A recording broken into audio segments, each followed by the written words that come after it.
Hello दोस्तों, आज हम गॉस की प्रमेय के अनुप्रयोग पढ़ने जा रहे हैं और उसका आज ये पहला जो टॉपिक है, अनंत लंबाई के एक समान आवेश से सीधे तार के कारण वैद्युत क्षेत्र। आज हम इस टॉपिक को कवर करने वाले हैं और ये आपके बोर्ड एग्ज़ाम के पॉइंट ऑफ व्यू से काफ़ी इम्पोर्टेंट है। ध्यान से समझिए, एक बार में आपको समझ आ जाएगा, ये मेरी आपको गारंटी है। तो सबसे पहले देखो, यहाँ पे लिखा है सीधे तार, और वो कैसा है, एक समान रूप से आवेशित। तो हमने एक ही सीधा तार ले लिया है जो कितना है, अनंत लंबाई का। इसकी लंबाई कितनी है, अनंत लंबाई का। ये एक समान आवेशित तार है और इसको हमने एक समान रूप से क्या कर दिया, आवेशित कर दिया, जिसकी अल्प लंबाई हमारी क्या है, स्मॉल एल। ठीक है, ओके। अब हम क्या कर रहे हैं,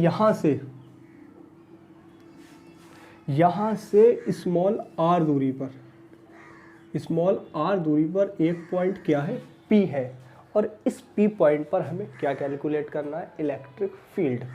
ठीक है, उससे पहले क्योंकि हम ये पढ़ रहे हैं गॉस की प्रमेय के अनुप्रयोग, तो इस पॉइंट P को लेते हुए हमें एक गॉसियन पृष्ठ को मानना पड़ेगा। तो अब हम इस P पॉइंट को लेते हुए एक गॉसियन पृष्ठ की कल्पना करते हैं, जो कि किस आकृति का होगा, ये बेलनाकार आकृति का होगा। ये हमने एक गॉसियन पृष्ठ की क्या कर ली है, कल्पना कर ली है, जो कि कैसा है, बेलनाकार आकृति का है। उसी चीज़ को हमने यहाँ पर लिख दिया है।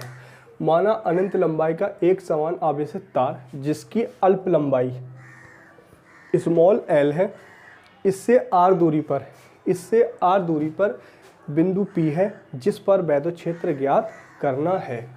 बिंदु P को लेते हुए एक गॉसियन पृष्ठ की कल्पना की या फिर गॉसियन पृष्ठ खींचा, जो कि एक बेलनाकार आकृति का है, जो बेलनाकार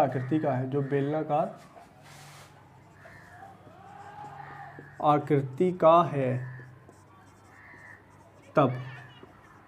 ठीक है, अब यहाँ पर हमने पॉइंट माना है। अगर इस पॉइंट को लेते हुए एक हम छोटा सा यहाँ पर अगर हम बना दे, ये पृष्ठ, छोटा सा ये पृष्ठ अगर बना दे, तो यहाँ से क्या निकलेगा, वैद्युत क्षेत्र। क्योंकि वैद्युत क्षेत्र हम यहाँ से इधर ले रहे हैं, तो वैद्युत क्षेत्र की दिशा हमारे पास आ रही है ये। ठीक है, और हमने बताया था जो क्षेत्रफल सदिश की दिशा होती है वो पृष्ठ के लंबवत होती है। तो हमारा ये पृष्ठ रहा, ये हम इस पॉइंट पर कैलकुलेट कर रहे हैं, इस छोटे से पॉइंट पर हम वैद्युत क्षेत्र को कैलकुलेट कर रहे हैं। तो इसकी दिशा कहाँ होगी, वैद्युत क्षेत्र के पृष्ठ के लंबवत। तो हमारा ये पृष्ठ है, तो क्षेत्रफल सदिश की दिशा इस पृष्ठ के कहाँ होगी, लंबवत, बाहर की तरफ। तो ये आ गई हमारी दिशा किसकी, क्षेत्रफल सदिश की दिशा ये आ चुकी है। ठीक है, बात समझ आ रही है। अब हम बढ़ते हैं आगे। ये है हमारा अल्प पृष्ठ। कैसा, ये अल्प पृष्ठ। तो पहला पॉइंट हमारा ये है, अल्प पृष्ठ से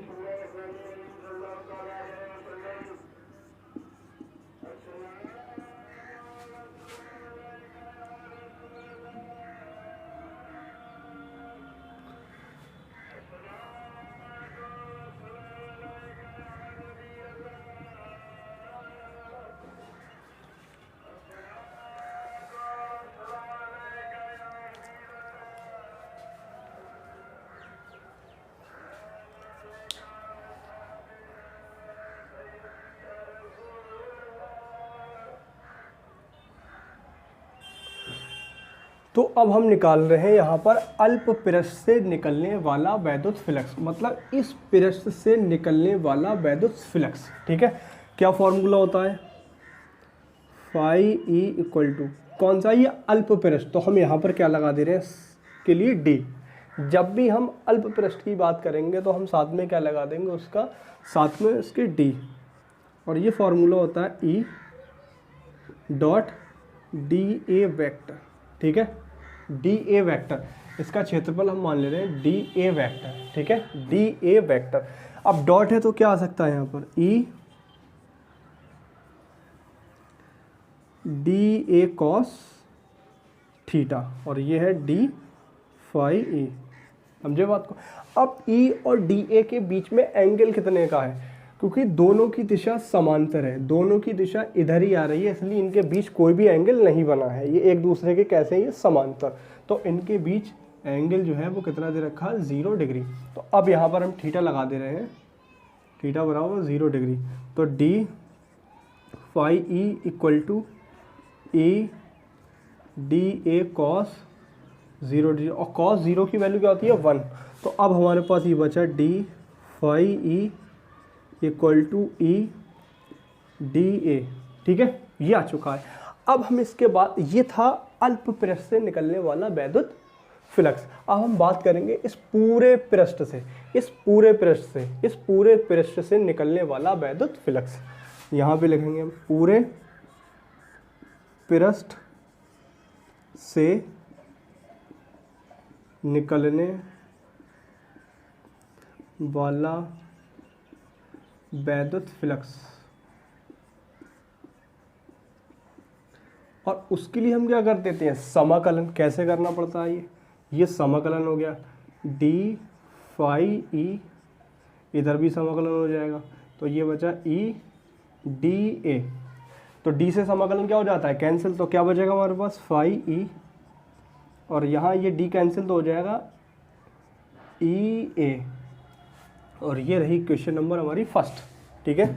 इस डी से समाकलन का साइन जो होता है वो कैंसिल हो जाता है, इस डी से समाकलन का साइन कैंसिल, तो क्या बचा, ई ए, ठीक, ओके।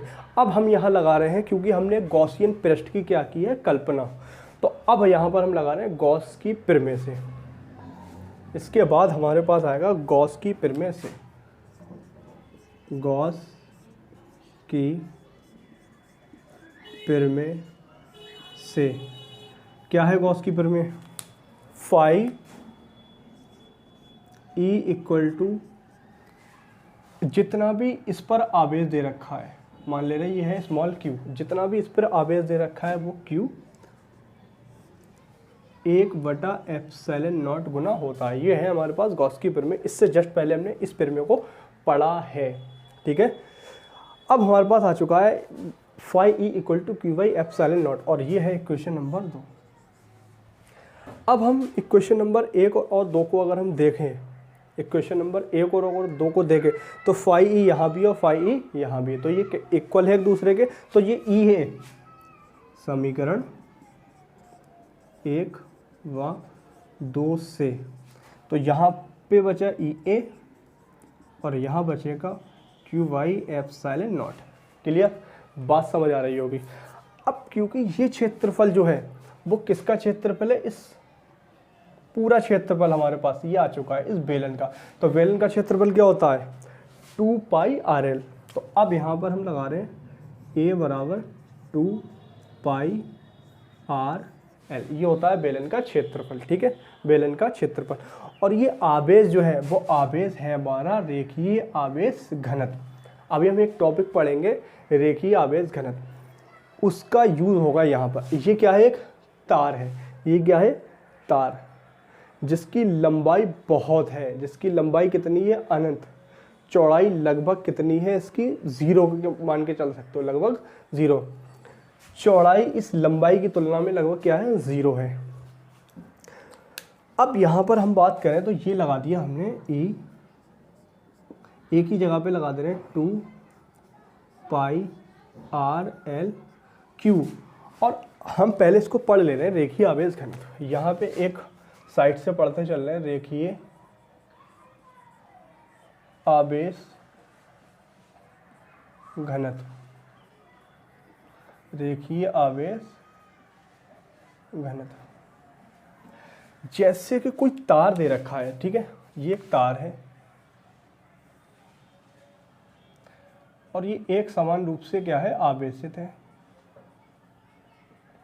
और इस पर कौन सा चार्ज है, क्यू आवेश है, और इसकी लंबाई जो दे रखी वो एल है, ठीक है। अब हमें चाहिए रेखीय आवेश घनत्व। तो रेखीय आवेश घनत्व को हम प्रदर्शित करते हैं लैम्डा से। तो इस तार पर जितना आवेश दे रखा है वो कितना आवेश दे रखा है, Q, और इस तार की जितनी लंबाई है L के अनुपात को रेखीय आवेश घनत्व कहते हैं। तार पर एक समान रूप से वितरित आवेश और उस तार की लंबाई L के अनुपात को रेखीय आवेश घनत्व कहते हैं। अब हमें क्या चाहिए यहाँ पर Q, क्योंकि ये जो आवेश है ये भी किसका है, रेखीय आवेश घनत्व। ठीक है, तो अब यहाँ से हम Q की वैल्यू निकाल ले रहे हैं, तो क्या आएगी, Q बराबर आएगा लैम्डा L क्रॉस मल्टीप्लाई, ये है हमारा रेखीय आवेश घनत्व। तो अब इसकी जगह पे हम क्या लगा दे रहे हैं, Q बराबर आ चुका है हमारे पास लैम्डा L, तो यहाँ पर आ जाएगा लैम्डा L और ये आ गया एप्सिलॉन नॉट। क्लियर। अब जो कटेगा पहले उसको हम काट दे रहे हैं, यहाँ से L से L कैंसिल हो चुका है। तो अब यहाँ पर हमारे पास बचा E into 2 pi R equal to, और यहाँ बचा लैम्डा अपॉन एप्सिलॉन नॉट। अब इसको हम भेज दे रहे हैं नीचे, क्योंकि हमें क्या कैलकुलेट करना है, वैद्युत क्षेत्र, तो हमें E चाहिए, तो बाकी सबको भेज दो उधर। तो ये लैम्डा अपॉन एप्सिलॉन नॉट और यहाँ आएगा 1/2 पाई R, इसको और सीधा कर सकते हैं, 1/2 पाई एप्सिलॉन नॉट और ये आ गया लैम्डा बाय R।